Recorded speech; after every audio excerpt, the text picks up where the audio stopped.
Thank you very much. So, good evening, everyone. I hope I'm audible to everyone.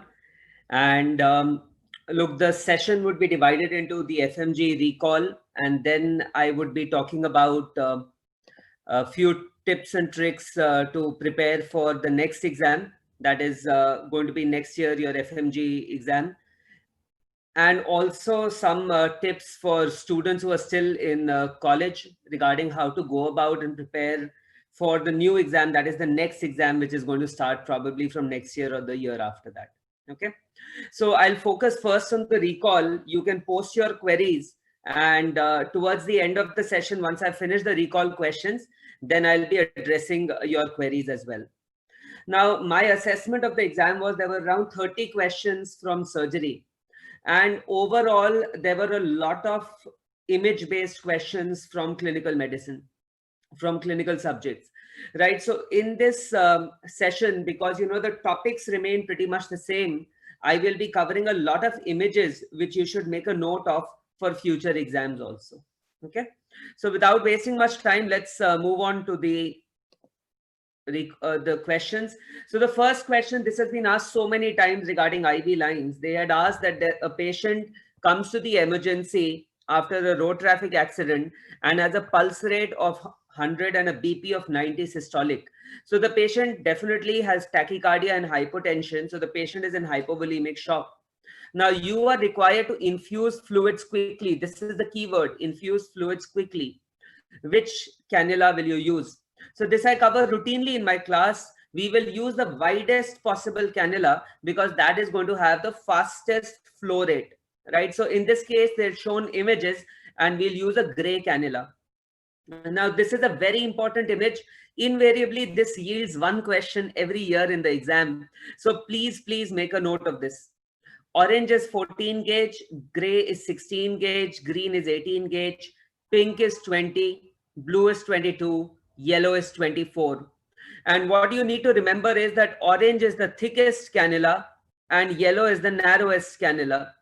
So the one which is the thickest cannula, it will have fastest flow rate. This is going to have fastest flow rate. So if you want to infuse fluids quickly, you will use a wide bore cannula rather than a narrow bore cannula. So always be aware of this, please. Either IV lines or Foley's catheter, they are interchangeably asked in the exam, so you should be aware of this, please. Okay. So in the exam, you're saying orange was given. If orange was given, then you need to mark orange. Okay. If orange was there in the option, you need to mark orange because that is the thickest cannula. So correct. That would be the answer if orange was given in the options. Okay, the next question is the best method to check the correct placement of a central venous catheter. Now, if you remember last time also in your exam, there was a question regarding central venous lines where they had asked which is the most common vein used for central line insertion. And last year, the answer was internal jugular vein. Now they've asked that how do we check the correct placement of a central venous catheter, right? So CVP is definitely not the not the correct answer. Temperature won't tell us if it is in the right position or not. Neither would auscultation. So the correct answer is chest X-ray. This you should definitely remember. Central lines since last two exams are being routinely asked. So these three one-liners I want you to remember. The most common vein used overall for central line insertion is internal jugular vein, right? Because it is quick insertion, easy access. Internal jugular vein is the most common. In trauma also, internal jugular vein is the most common. But TPN is total parenteral nutrition. If you're using a central line for total parenteral nutrition, then subclavian vein is used. But please remember that subclavian has the highest risk of pneumothorax. Even there is risk of pneumothorax with IJV. So which is why if you are an intern, always remember that if a central line has been inserted, always an X-ray has to be done. X-ray chest has to be done to look for the correct position and to see if pneumothorax is there or not. Now you can see here that this is a central line. This is the tip of the central line, right? This is the tip of the central line. So this is what we get to know on an X-ray, and we get to know if there's any pneumothorax or not. So please remember those 4 points regarding central lines. The next question was a 45-year-old lady presented to the OPD with a rapidly enlarging lump in the breast, which was firm, mobile on examination, and had a bosselated surface, right? So what are the key words? One thing which I want you to analyze here are the key words whenever you're given a clinical question. If you can identify these key words, the answer would become very easy. So there is a rapid enlargement of the lump, and it has a bosselated surface, okay, and it is mobile. So let's look at the options. Now, fibroadenoma can be mobile, but will there be rapid increase in size? No. So fibroadenoma is out, okay. Breast cancer. Now, breast cancer, rapid increase in size can be there, but will it be mobile if there's such a big lump? Unlikely. Papilloma, you know, gives rise to bloody nipple discharge. So papilloma is out. So it's between breast cancer and phylloid tumor. And you can see here this bosselated surface, and you can see these dilated veins. You can see these dilated veins. They all are a typical feature of phylloid tumor. Now, this is a phylloid tumor which I just operated yesterday. You can see that it has a bosselated surface, right? It has a surface which is bumpy, lumpy, bumpy kind of a surface. It has a bosselated surface. And these phylloid tumors, also known as cystosarcoma phylloids, they are commonly seen in the 3rd or the 4th decade of life. Rapidly progressive lobulated lump, dilated veins I've shown you. Now, the important thing is that this does not go to the lymph nodes. Less than 10% show mets to the lymph nodes. So we don't need to clear the lymph nodes in a phylloid tumor. Okay, this is important, please. Make a note of this. Diagnosis is by true cut biopsy and not FNAC. Right? What is FNAC? Just quickly type and let me know what is FNAC. What is the full form of FNAC? It has been asked in your exam. What is the full form of FNAC? Fine needle aspiration cytology, correct. And what is the size of the needle which is used in FNAC? What is the size used in FNAC, please? 23 to 30 gauge, correct. So the size of needle is 23 to 30 gauge for FNAC. Right, true cut biopsy we use for breast, we use a 16 gauge needle. Right, for breast we true cut biopsy 16 gauge, but FNAC is 23 to 30 gauge. And the treatment of phylloid tumor is either lumpectomy, you just remove the lump, but if it is a recurrent phylloids or a malignant phylloids, then we do a simple mastectomy. Now, simple mastectomy, you know, is when we don't clear the lymph nodes. And why are we not clearing the lymph nodes? I've already told you that it does not spread to the lymph nodes. Now, this is a typical appearance of inflammatory breast cancer, where you can see that the patient has for the orange, right? Why does the orange develop? Orange peel appearance. In the chat box, please, why does this orange peel appearance develop? Why does this occur? This has also been asked. Correct. Blockade of subdermal lymphatics. Excellent. So due to blockade of subdermal lymphatics. Good. So I hope you understood the difference between the two. One more question related to breast was that after breast cancer surgery, a patient presents to the clinic with this abnormality. So patient has had breast cancer surgery and this abnormality is seen. You can see that the scapula is suddenly become so prominent, right? What is this condition known as? This is known as winging of scapula. This is known as winging of scapula. And you know which nerve is associated with winging of scapula?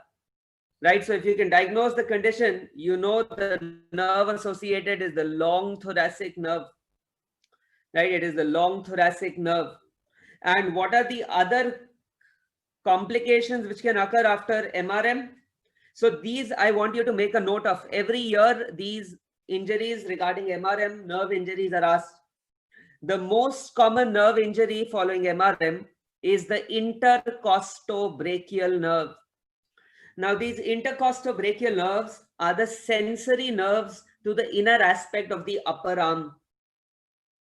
So usually patients are going to come back and they will say that, look, doc, everything is fine, but I don't have sensation in the axillary region or the inner aspect of the upper arm, right? So that is ICBN injury. Long thoracic nerve, you know, is also known as nerve of Bell, and it is the nerve to serratus anterior, that is the muscle. And if this is injured, it is going to give rise to winging of scapula. Thoracodorsal nerve, if it is injured, latissimus dorsi muscle is paralyzed or is in trouble.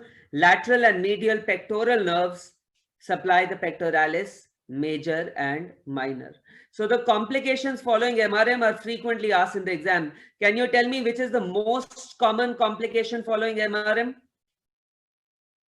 Most common complication following MRM, please. Seroma formation. Excellent. Seroma is accumulation of fluid. Seroma formation is the most common complication. Very good. Right, next question. So review the image and identify the clinical condition. So there were a lot of image-based questions and they had covered all the topics. So, you know, you couldn't even leave certain things in surgery. They covered each and every area. So what is this? Which hernia is this? You can see that it is close to umbilicus. So if it is close to umbilicus, epigastric and spigelian is out. It will either be umbilical or paraumbilical. But if it is an umbilical hernia, the umbilicus would totally be everted. Here, the umbilicus is not everted completely, right? So this is a paraumbilical hernia. Now I'm going to show you images of all these hernias. Please make a note of this, okay? We'll share the PDF also tomorrow on your email. We'll share this PDF so you can use these images for future reference also.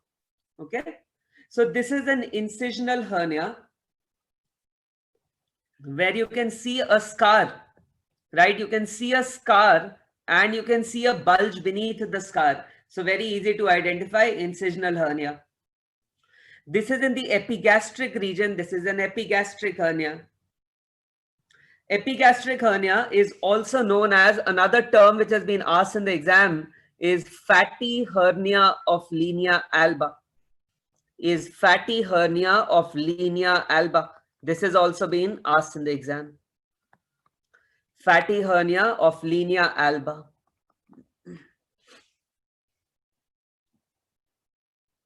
This is an umbilical hernia where you can see that the umbilicus is totally everted. Now I want you to compare this with paraumbilical. Paraumbilical, umbilicus is just forming one of the boundaries of the defect. Okay. Whereas umbilical hernia, the entire umbilicus is everted. So I hope you can identify the difference between the two and you won't get confused. Okay. Right, correct. So it was paraumbilical hernia. You people are right, correct. I want you to identify all these images because they can be asked in future exams as well. This one is a lumbar hernia. In the lumbar region, you have a lumbar hernia. There was one more, actually two more questions related to hernias. The next question was that a newborn is found to have herniation of the bowel and the liver. So this is the keyword, bowel and liver, and it is through the umbilicus. And the fourth keyword is it is covered with a membrane, right? So herniation of bowel and liver through the umbilicus, covered with a membrane. What is the diagnosis? It is not epigastric hernia. Ectopia vesicae, you know, when the lower abdominal wall below the umbilicus is deficient and the bladder is exposed, that is ectopia vesicae. So there are two conditions, gastroschisis and omphalocele. Omphalocele is the one which is covered with a membrane and it is through the umbilicus. So please remember these images. This is omphalocele. Omphalocele is through the umbilicus when the bowel fails to return inside. Right? You know that bowel comes out during embryogenesis and then it goes inside. If it fails to go inside, then there'll be a defect through the umbilicus. It is covered with a membrane and the liver can also herniate in these patients. So correct, this is omphalocele. Gastroschisis, on the other hand, the defect is adjacent to the umbilicus.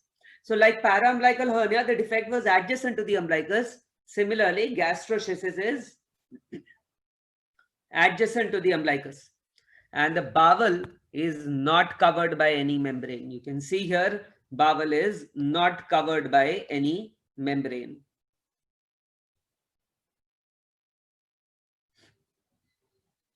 Okay, correct. So most of you are correct. It is omphalocele. That was the correct answer there. So another question related to hernia was a newborn child. X-ray of a newborn child was shown and they had said that there is scaphoid abdomen. Right? So again, just with this scaphoid abdomen and by looking at the X-ray, you could make the diagnosis that the bowel has gone into the thoracic cavity. Right? So you know hiatal hernia. Hiatal hernia is through the hiatus. This is occurring on the side. This is not hiatal hernia. Hiatal hernia occurs through the diaphragmatic hiatus. There is no pneumothorax here. There is no pneumonia. Pneumonia, there will be consolidation. So this is a patient with a congenital diaphragmatic hernia. And the abdomen is scaphoid because all the bowel has gone up into the thorax, right? That is why the abdomen is scaphoid. So bowel is in the thoracic cavity because there's a defect in the diaphragm. Bowel is in the thoracic cavity and the lung does not develop. And that leads to pulmonary hypoplasia. And this question has been asked multiple times, that this is the leading cause of death in these children. Right? Pulmonary hypoplasia is the leading cause of death in these children. And because of hypoxia, there's pulmonary vasoconstriction. That leads to pulmonary hypertension. And that is the second most common cause of death in these patients. Now, can you write in the chat box and tell me which is the most common congenital diaphragmatic hernia? Name the most common congenital diaphragmatic hernia, please.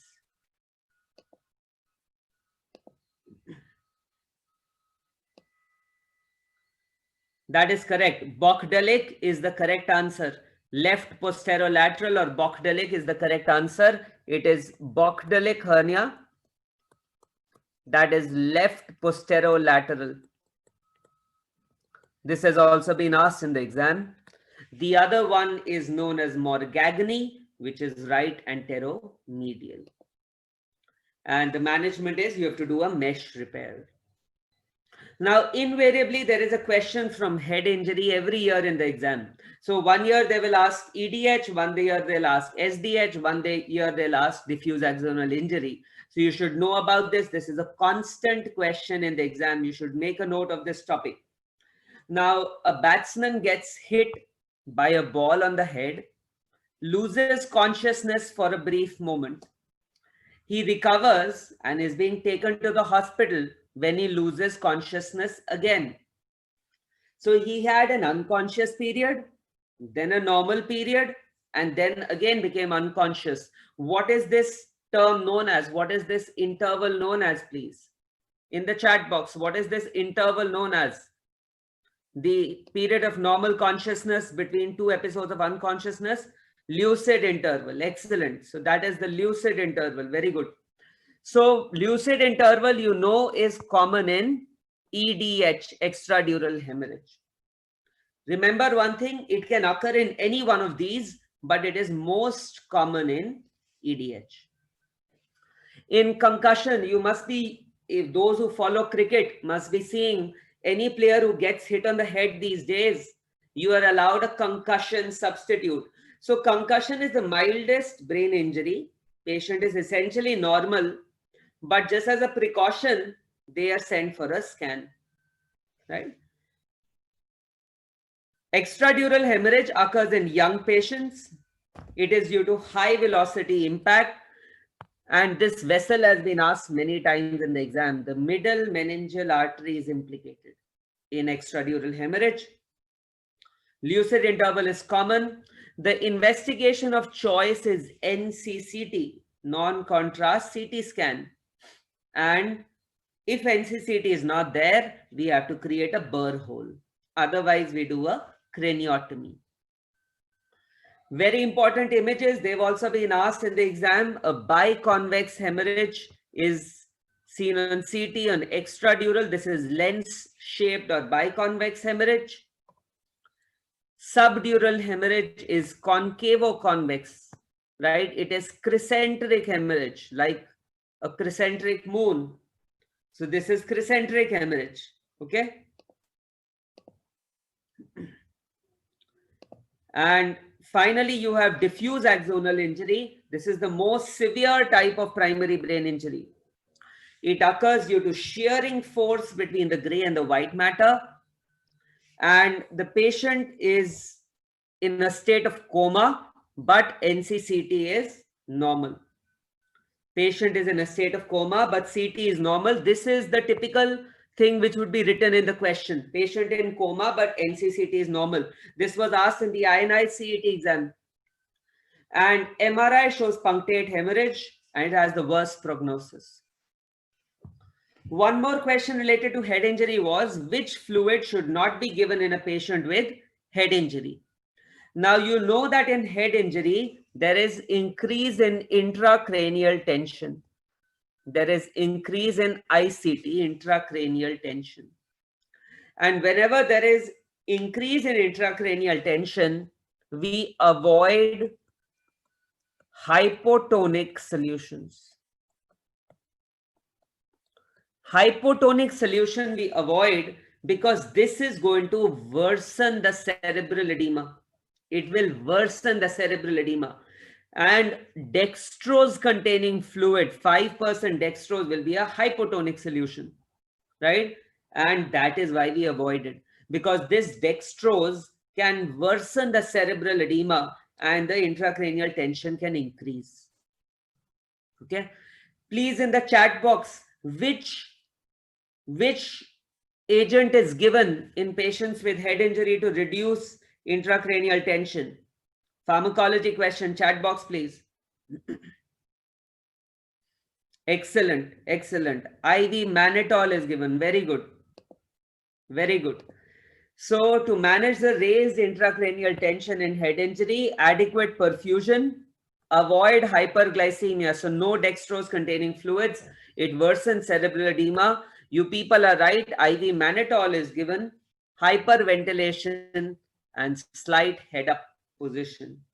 That's how we manage the raised ICT. Dolman's procedure is done for which condition? Dolman's procedure is done for which condition? Quickly. Correct. That is correct. Zenker's diverticulum is the correct answer. This was a straightforward question which most of the students got correct. Just to tell you, achalasia cardia, the surgery names. So remember these surgery names. Esophageal surgery names are usually asked. Achalasia cardia, the surgery done is Heller's myotomy. Or a latest surgery is POEM. POEM for achalasia is per-oral endoscopic myotomy. Per-oral endoscopic myotomy is POEM, right? It's a Notes procedure. Very good, Shubham. It's a type of a Notes procedure, correct? Zenker's diverticulum, the surgery done is Dolman's procedure. For GERD, GERD is gastroesophageal reflux disease, we do Nissen's fundoplication. Fundoplication is done. And for hypertrophic pyloric stenosis, Ramstad's pyloromyotomy is done. Okay, Ramsted's pyloromyotomy is done. Now diagnose the condition after analyzing the image. This was a very simple question. They'd shown an image and they wanted you to make the diagnosis. So the diagnosis here was pretty straightforward. The diagnosis was annular pancreas. You can see that the pancreas is encircling the duodenum. Annular pancreas is when the ventral pancreatic bud fails to rotate and there is circular tissue around the second part of duodenum. That is annular pancreas. Patient is going to come with projectile vomiting. Please remember that this projectile vomiting, non-bilious, is more common than bilious. Right? Non-bilious is more common than bilious. Annular pancreas is not the most common congenital anomaly of pancreas. That is a misconception. Okay. The most common congenital anomaly of pancreas is pancreas divisum. So please remember this. Don't get confused. Pancreas divisum is the most common congenital anomaly of pancreas in which the two ducts don't join. The two ducts don't join here and there is increased risk of pancreatitis. Okay. There's increased risk of pancreatitis. Yes, you people are correct. In annular pancreas, you can get double bubble sign. Management is duodenostomy. So this is double bubble sign. This is double bubble sign. This can be seen in annular pancreas. This can be seen in annular pancreas and duodenal atresia. And in duodenal atresia. Triple bubble sign, chat box, triple bubble sign, which condition? Jejunal atresia, excellent, excellent. Jejunal atresia, triple bubble sign, very good. Okay. So 5-week-old child, male child. So all these are keywords. 5 weeks, male child is brought to the emergency with multiple episodes of non-bilious vomiting. Barium image is shown. You have to identify. Now, even if you don't know the barium image, you can still make the diagnosis because there is non-bilious vomiting, right? So duodenal atresia is out. And in annular pancreas, we've discussed what are the findings. This does not look like that. Hypertrophic pyloric stenosis is when the pylorus is hypertrophied. That is going to give rise to non-bilious vomiting, and it is common in a male child. So patient is asymptomatic at birth in hypertrophic pyloric stenosis. After 2 to 3 weeks, non-bilious vomiting. And this is how we can differentiate it from duodenal atresia. The best time to examine the child is during feeding. And there is a lump felt in the epigastrium, visible peristalsis from left to right. Projectile vomiting is there. Diagnosis is by ultrasound. And you need to memorize this metabolic abnormality. This has been asked so many times. Hypochloremic, hypokalemic, metabolic alkalosis with paradoxical aciduria. Hypochloremic, hypokalemic, metabolic alkalosis with paradoxical aciduria. So even this question was asked in the INI CET exam, right? Even this question was asked in the INI CET exam. What I want to tell you is what is being asked in INI CET in UPSC is finding its way into your exam as well. So you should know those topics. The various signs which are seen in hypertrophic pyloric stenosis, you can see a string sign because of hypertrophied muscle. There is a string sign. You can also call it the mushroom sign, or you can get the double track sign as well.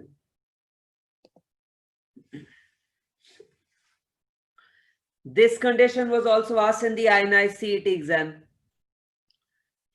So the level of paper has really increased for FMG. Almost similar questions were asked in the Central Institute exams as well.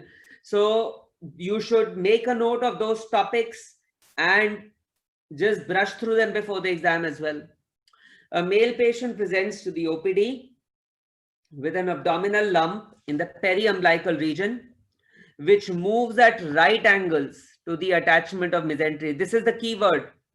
Lump moves at right angles to the attachment of mesentery. Pancreatic pseudocyst does not move. Sarcomas are usually in the retroperitoneum. They'll be fixed out. So it is either chylolymphatic cyst or peritoneal cyst. Chylolymphatic cyst, you know, is the most common mesenteric cyst. And the mesenteric cyst is going to move at right angles to the attachment of mesentery. You should know that there is a Tillot's triad in mesenteric cyst. There is a Tillot's triad in mesenteric cyst, which is a periumbilical lump. It moves along or perpendicular to the line of attachment of the mesentery. So movement will be perpendicular. And there is a transverse band of resonance. Now, in the ionized CET exam, they'd ask which one of these is Tillot's sign, right? Which one of these is the Tillot's sign out of these three? Tell me, first, second, third, which one is Tillot's sign? Correct. Number 2 is Tillot's sign. So if they ask you Tillot's sign, it is number 2. Otherwise, it is Tillot's triad. And there are two types of mesenteric cysts. You have chylolymphatic cyst, you have enterogenous cyst. Chylolymphatic is the most common cyst. It is thin-walled, and enucleation is the treatment because it has independent blood supply. Whereas enterogenous cyst is thick-walled, and the treatment is resection and anastomosis. More common is chylolymphatic cyst. So please remember this. What is the diagnosis? First, tell me the diagnosis.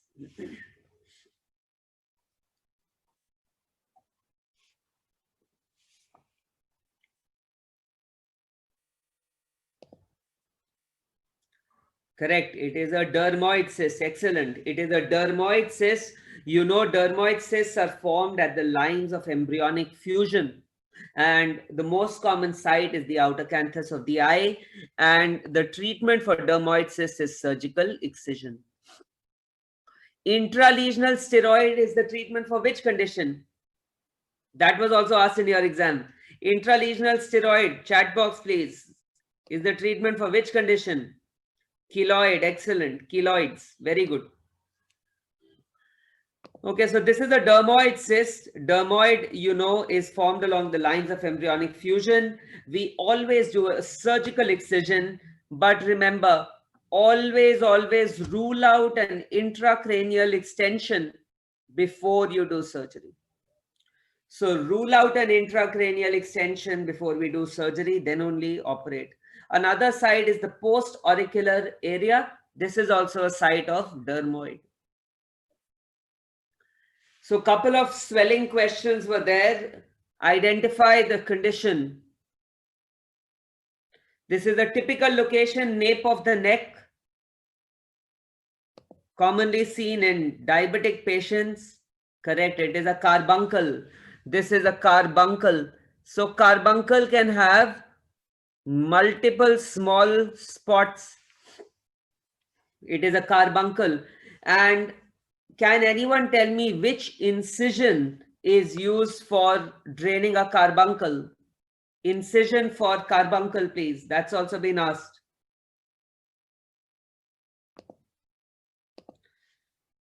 Cruciate incision. Excellent. Very good. Cruciate or star-shaped incision. Correct. So we will make a cruciate incision to drain a carbuncle, commonly seen in the nape of the neck in diabetic patients. It's not a cystic hygroma. Cystic hygroma is also known as a lymphangioma. It is brilliantly transilluminant, commonly seen in children and in the neck, right? So this is not a cystic hygroma, what they've shown. Cervical lymphadenopathy, chat box, most common cause of cervical lymphadenopathy in India.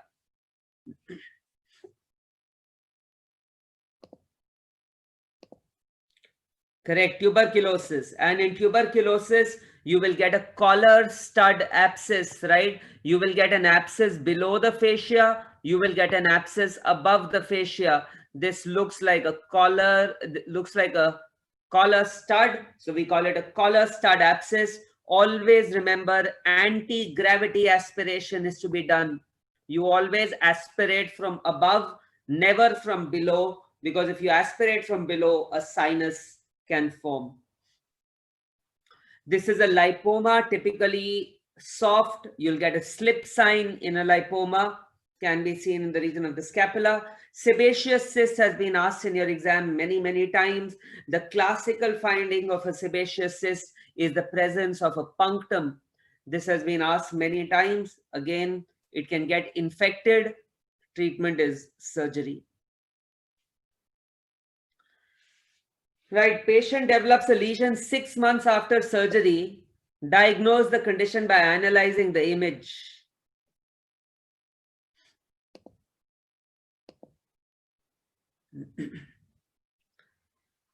Correct, it is a keloid. This is a keloid, and keloid is the correct answer. Keloid will grow outside the margins of the scar, and sometimes this can also happen that the surgery happens elsewhere, but the keloid can develop in the pre-sternal region. So pre-sternal region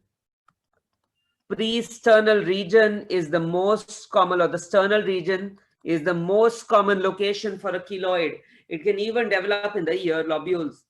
Keloid, you should remember, grows beyond the scar, whereas a hypertrophic scar will remain within the boundaries of the scar, and hypertrophic scar settles with time and pressure. It settles with time and pressure. Keloids don't settle with time and pressure. We've already discussed what is the treatment for a keloid. Intralesional triamcinolone. Intralesional triamcinolone, correct.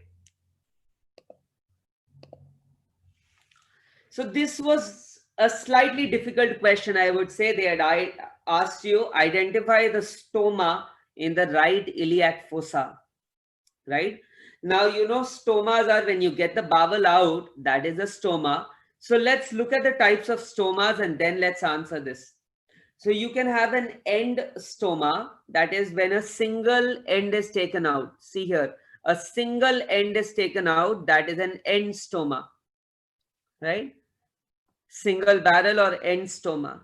If you take out two loops separately, if you take out two bowel ends separately, this is a double barrel stoma. This is not joined. It is like two barrels of a gun. A loop stoma is when the loop is taken out. And when the loop is taken out, this is the key. Look here.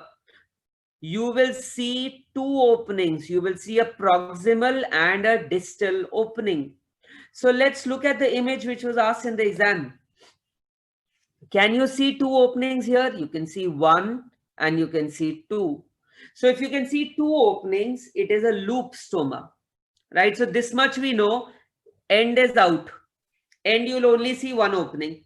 So it's a loop stoma. Now, is it an ileostomy or a colostomy? So let's look here. Now, ileostomies are taken out in the right iliac fossa. That is where the ileum is commonly, right? A transverse colostomy, if you have a transverse colostomy, that will be taken out in the epigastrium. And if you have a sigmoid colostomy, that would be taken out in the left iliac fossa.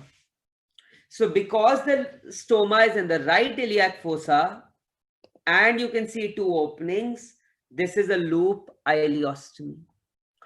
A smart student could have identified it by one more condition. Always remember that ileostomies are raised above the surface of the skin, right? An ileostomy will always be raised above the surface of the skin, whereas a colostomy is at the same level as the skin. So you can see that this is raised. So that is another way to identify that it's an ileostomy. And the reason it is raised is because there is fluid, liquid will come out. and we don't want that liquid to come in contact with the skin, right? We don't want that liquid to come in contact with the skin to prevent excoriation, correct? That is why it is raised above the surface of the skin. So you should know about these stomas. This was a slightly tricky question. Now, a pregnant lady undergoes a routine abdominal ultrasound and the following findings are noticed. What is the diagnosis? So I would say this is a overlap with the radiology, but the structure shown here is gallbladder, right? You can see the shape of the gallbladder. This is a gallbladder. So renal stone is out, appendicitis is out, and amoebic liver abscess is out. So just by, if you can identify the parent organ, you can diagnose that it is a gallstone. But what I want you to remember is that wherever there is a stone, whether there is a stone in the gallbladder or there is a stone in the kidney, it is going to cast a post-acoustic shadow on ultrasound. A post-acoustic shadow on ultrasound, and USG ultrasound is the investigation of choice for cholelithiasis. It is the investigation of choice for cholelithiasis and for cholecystitis as well, right? So when you do this, you will see a post-acoustic shadow. Whereas if you have a gallbladder polyp, polyps can be pre-malignant, you can see that there is no shadow here, no post-acoustic shadow. So stone casts a post-acoustic shadow, polyp will not cast a post-acoustic shadow.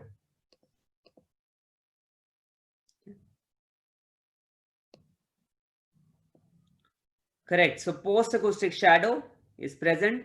That is correct. And if you look here,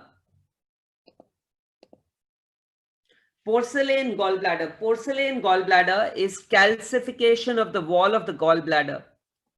And is it a risk factor for is it a risk factor for gallbladder cancer?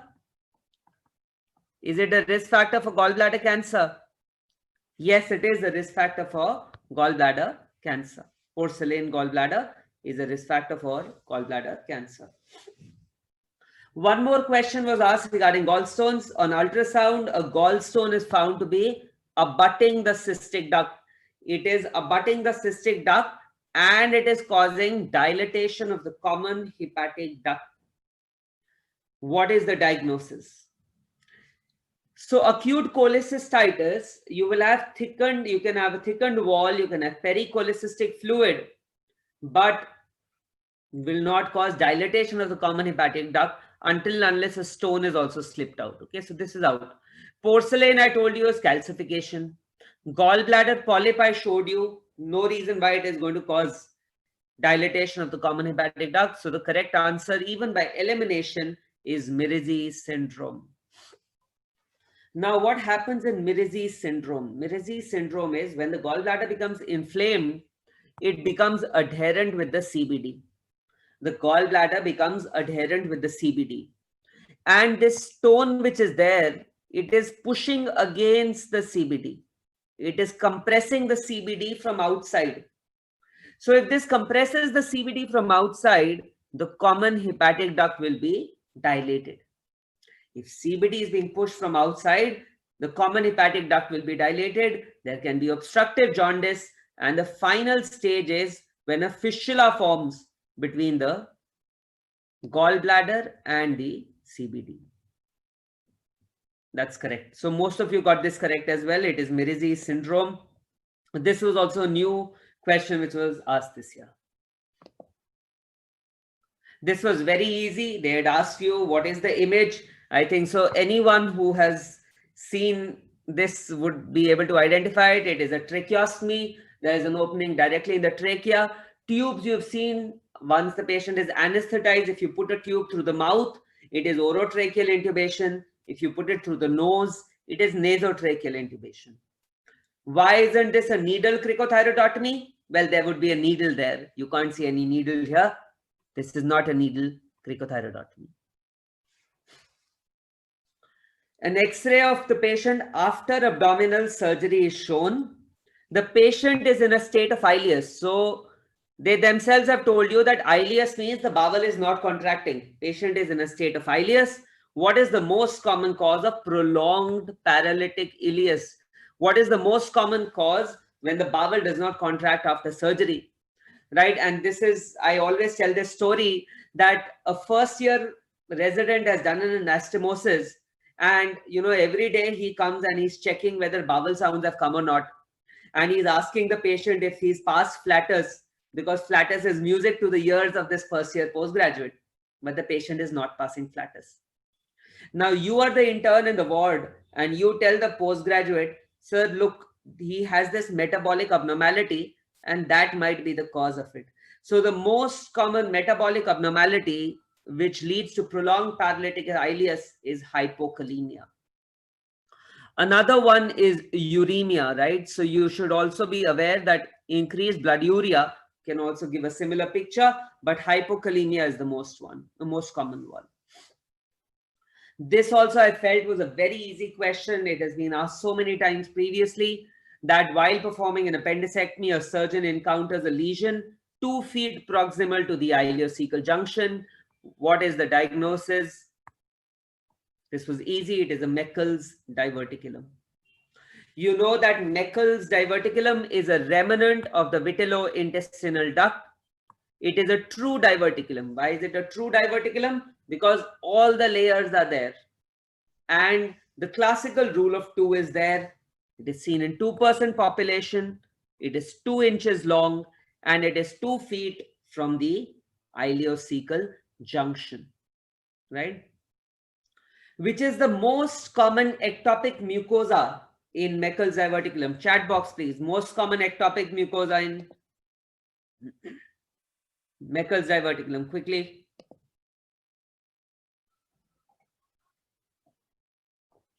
Correct, it is the gastric mucosa. And what is the most common presentation in children? Second most common is pancreatic. Very good. What is the most common presentation in children, please? Bleeding. Excellent. And bleeding is correct. What is the most common presentation in adults? Most common presentation in adults, please. Correct. Obstruction, which leads to intussusception. Obstruction, which leads to intussusception. Correct. Due to intussusception. Correct. Obstruction secondary to intussusception. Now, what is intussusception? Intussusception is telescoping of one bowel lobe. Telescoping of one bowel lobe into the other. That is intussusception, and the loop which goes inside is known as the intussusceptum, and the receiving loop is known as intersuscipiens. The most common intussusception, please. Chat box. Most common intussusception.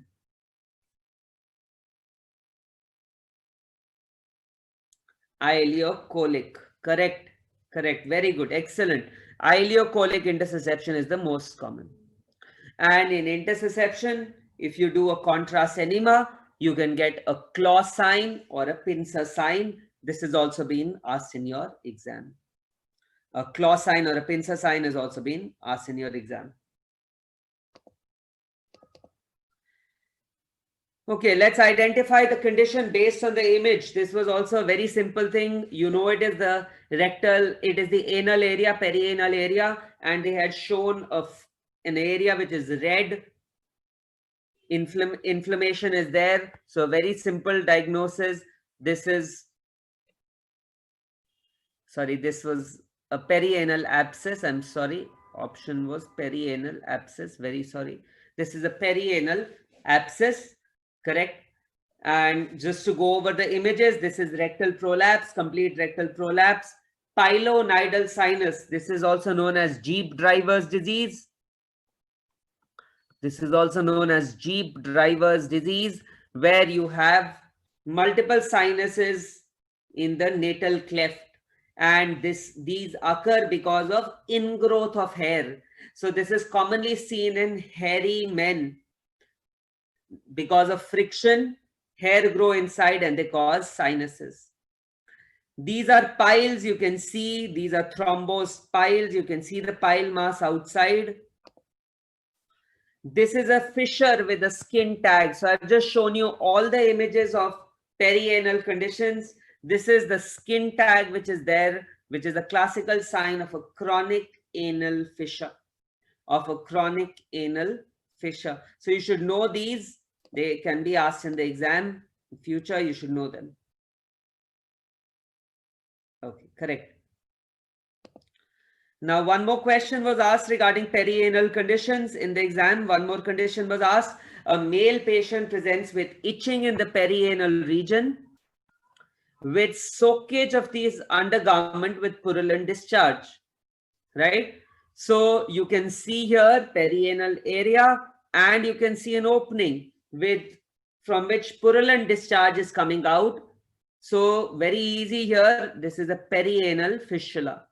Now you need to remember that if an abscess is not drained properly, then a perianal fistula can form. If an abscess is not drained properly, then a perianal fistula can form.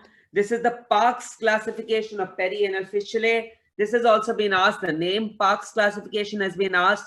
And you need to know that intersphincteric type is the most common perianal fistula. This has also been asked in the exam. Can you tell me one rule which is there with perianal fistulae? Any rule, please? MRI is the investigation of choice, correct? MRI is the investigation of choice.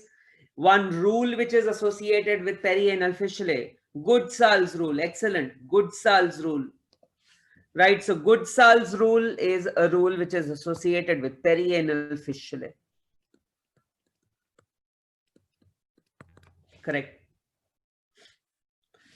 So invariably 1 to 2 instruments are asked in the exam. This year they had asked a very simple instrument. This is a Babcock's tissue forceps.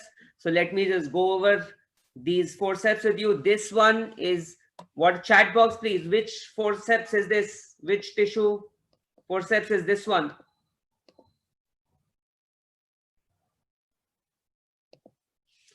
Alice, correct. This is an Alice tissue forceps.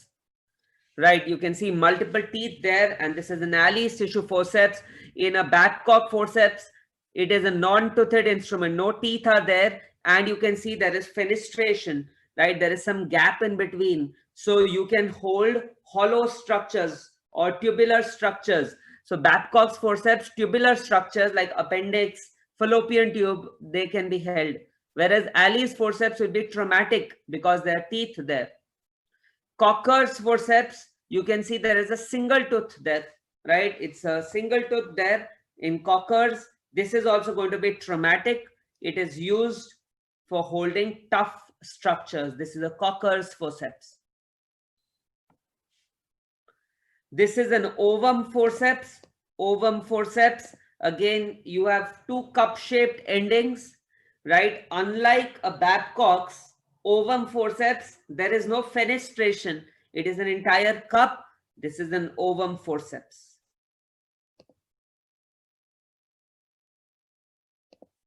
Correct. So ulcers also, there were 2 questions. They had asked, what is the most likely cause of this ulcer? I thought it was a very easy question. If you know that the typical site here, this is the medial malleolus. Over the medial malleolus, you typically get a venous ulcer. And this is known as which area? Chat box, please. Which area is this known as?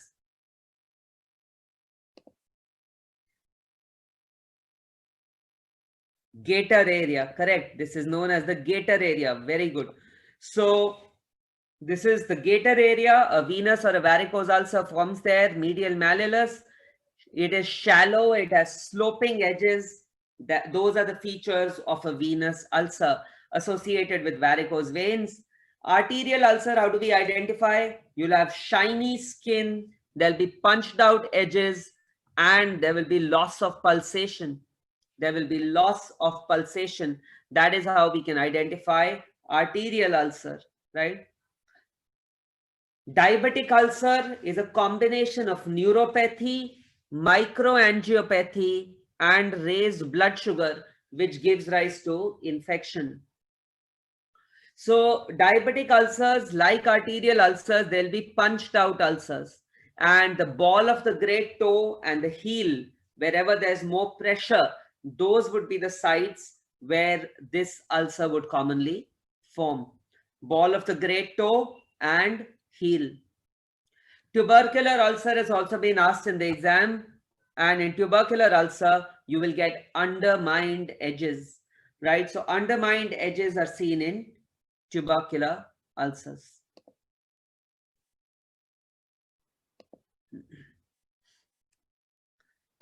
Right.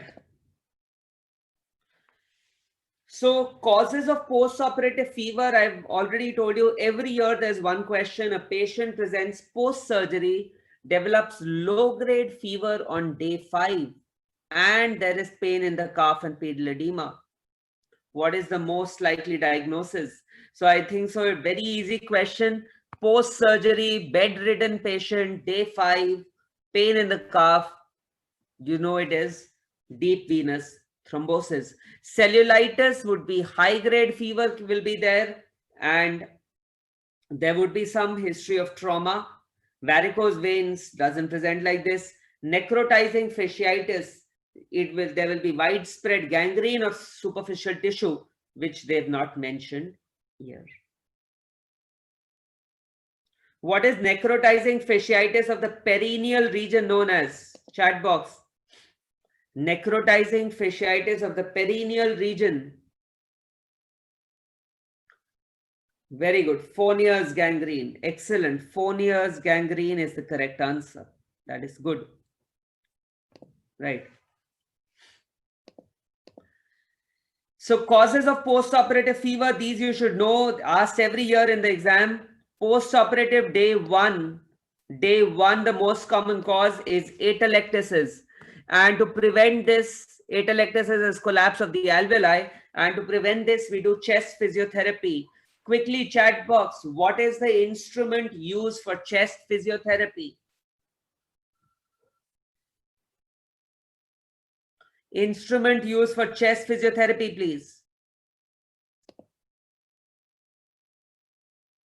Spirometer, very good. In COVID times, you know, spirometer has become very important. So spirometry is for chest physiotherapy, correct. Day 2, day 3, the most common cause of hospital-acquired infection is UTI, urinary tract infection, or pneumonia or thrombophlebitis. I've just recovered from COVID, suffered from very bad thrombophlebitis when I was admitted. It is very painful, can cause fever as well. Day 4, day 5, patient can have SSI, surgical site infection. You need to remember this. Surgical site infection is wound infection which develops within 30 days of surgery. And DVT, patient is going to come with leg pain. Investigation of choice is a duplex scan. Investigation of choice is a duplex scan. What is the best way to prevent DVT? The best way to prevent DVT is pharmacological methods. Pharmacological methods are better.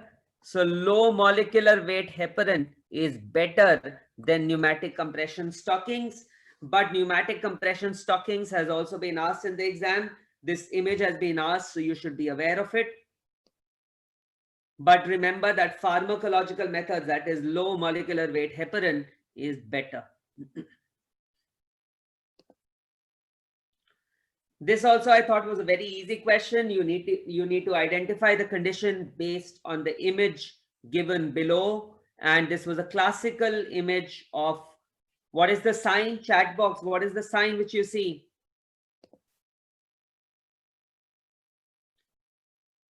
Correct. Cobra head or adder head appearance. Very good. Cobra head or adder head appearance. And this is seen in ureterocele. Now, why isn't it an ectopic ureter or duplication of the ureter? I'll just tell you. So ureterocele, you will see dilatation of the terminal ends, and this leads to hydronephrosis. These are back pressure changes, leads to hydronephrosis. Duplication of the ureter, this has also been asked in the exam. If the ureter is duplicated and there is malrotation, you can get a drooping lily sign. This has also been asked in your exam. Horseshoe kidney, flower vase sign, or handshake sign has also been asked. This is horseshoe kidney, flower vase sign, or handshake sign. And this is a retrocaval ureter. Retrocaval ureter means retro, that means behind. Caval means IVC. So behind the IVC, the ureter gets obstructed and dilated, and this gives rise to a fish hook sign or an in reverse J sign. A fish hook sign or a reverse J sign is what you get here in a retrocaval ureter. So trauma is again a very important topic. 3 or 4 questions for trauma from trauma were there. A patient sustains a road traffic accident and is taken to the emergency where he is found to have a pelvic fracture and there is blood at the tip of the meatus. So this is classical findings. Fracture pelvis, blood at the tip of the meatus. What are we dealing with? Urethral rupture, right? We are dealing with urethral rupture. What is the next step in the management when you have suspected urethral rupture? Suspected urethral rupture, SPC, correct. Suprapubic cystostomy is correct. Not Foley's catheterization. Suprapubic catheterization is done in these patients. Please look at this. Urethral trauma, you can either have proximal urethral injury or you can have distal urethral injury. Proximal urethral injury is prostatic and membranous. Membranous urethral injury is the most common overall. Membranous is the most common overall. It is secondary to pelvic fracture. You get a deep perineal hematoma. And one more sign, if you do a digital rectal examination, this has been asked a few years back, you will get a floating prostate or a high riding prostate. This is known as Vermeulen sign. Okay, this is known as Vermeulen sign. Distal urethral injury, bulbar or penile, is direct injury. Supposing somebody takes a bat and hits the patient in the penis, right? That is going to cause distal urethral injury. You will get a superficial perineal hematoma. And the classical findings are inability to pass urine and blood at the tip of meatus. Retrograde urethrogram is the investigation of choice. RGU is the investigation of choice. And the emergency management, we don't do Foley's. Why don't we do Foley's? Chat box, please. Why don't we put a Foley's?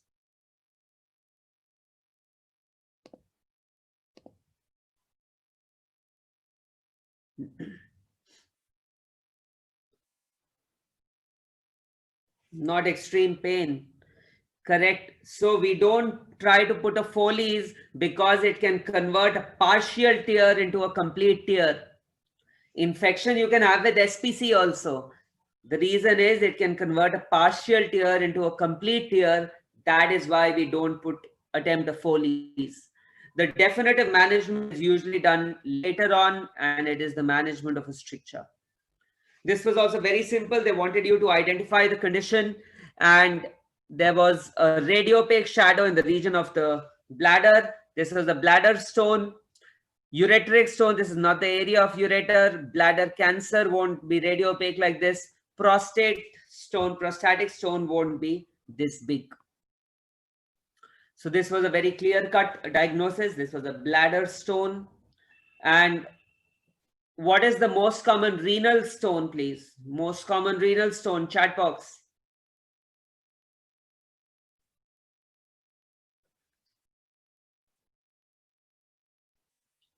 Calcium oxalate is correct.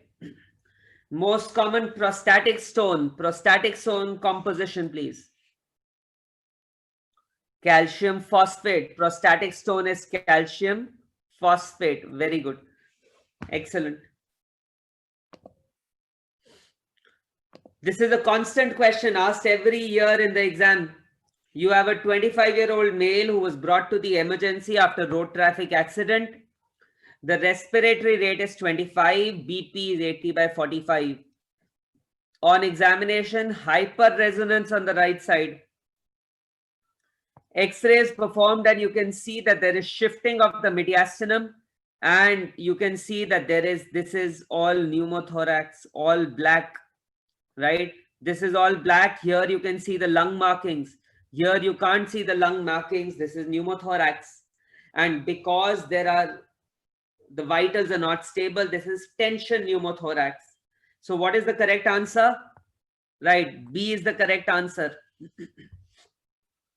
Wide bore needle in the fifth intercostal space, followed by insertion of a chest tube.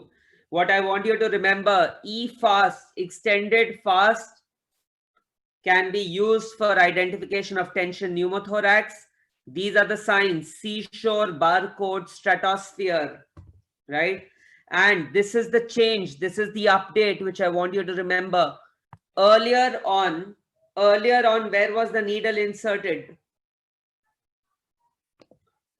Earlier guidelines, where was the needle inserted? Second intercostal space, mid-clavicular line. Now it is done in the fifth intercostal space, in the mid-axillary line. Right now it is done in the fifth intercostal space, in the mid-axillary line. So this is the change which I want you to remember. Now, one year they asked tension pneumothorax, the other year they asked cardiac tamponade. What is Beck's triad? Beck's triad has been asked many times in cardiac tamponade. Beck's triad.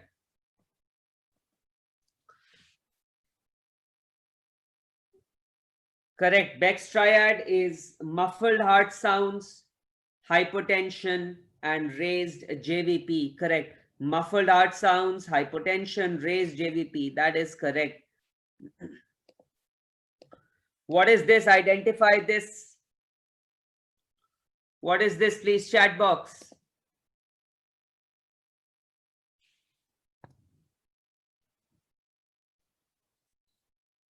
This is not a Eurobag. This is not a Eurobag. Look here, please. There is a tube going right down till here. There is a tube going right down till here. There is a mark here. This is an underwater seal.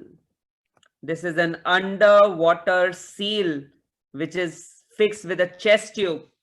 Because we want one end of the chest tube to be submerged underwater. Why do I want this to be submerged underwater? So that air is not sucked in. This can be a potential question in your future exam. Underwater seal, one end of the chest tube is submerged so that air does not get sucked in. Correct. Bubbling would indicate, and column movement would indicate that we are in the right position. Correct. Identify the type of shock in a patient who has had profuse bleeding and low CVP. So low CVP and profuse bleeding. Well, even if you don't know about central venous pressure, profuse bleeding, it is such an elementary question. Anyone can answer. It is hypovolemic shock. Anaphylactic shock, will develop if there is a mismatched blood transfusion or a drug reaction. Neurogenic shock would develop if there's spinal cord transection. Can you tell me the classical findings of neurogenic shock? They've also been asked. Classical findings of neurogenic shock.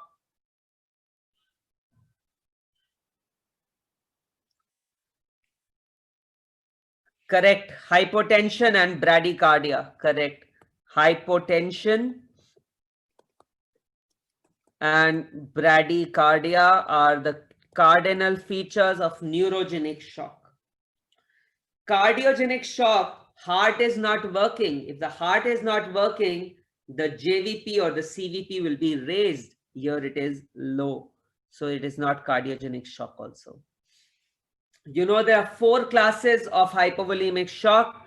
and you need to know the approximate blood loss per class. So class 1 is 0 to 15, class 2 is 15 to 30, class 3 is 30 to 40, class 4 is more than 40. Remember the scoring of a tennis game.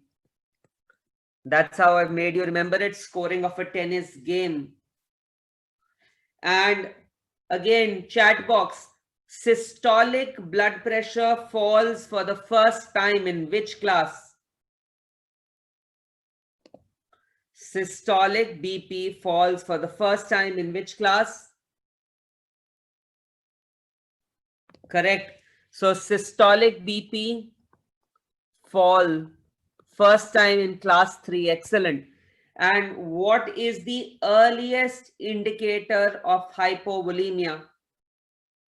What is the earliest indicator of hypovolemia, please? Chat box, earliest indicator of hypovolemia. Excellent. Tachycardia. Tachycardia is earliest indicator of hypovolemia. Good. A patient receives a renal transplant from his identical twin. What is such a graph known as? This is again a classical thing asked very, very frequently, these graphs. So you should know that autograft is same person. If you take the skin graft from the thigh and put it on the chest, that is an autograft, right? Skin from the thigh, you put it on the chest, that is an autograft. Isograft is amongst identical twin. Allograft is same species, but not a...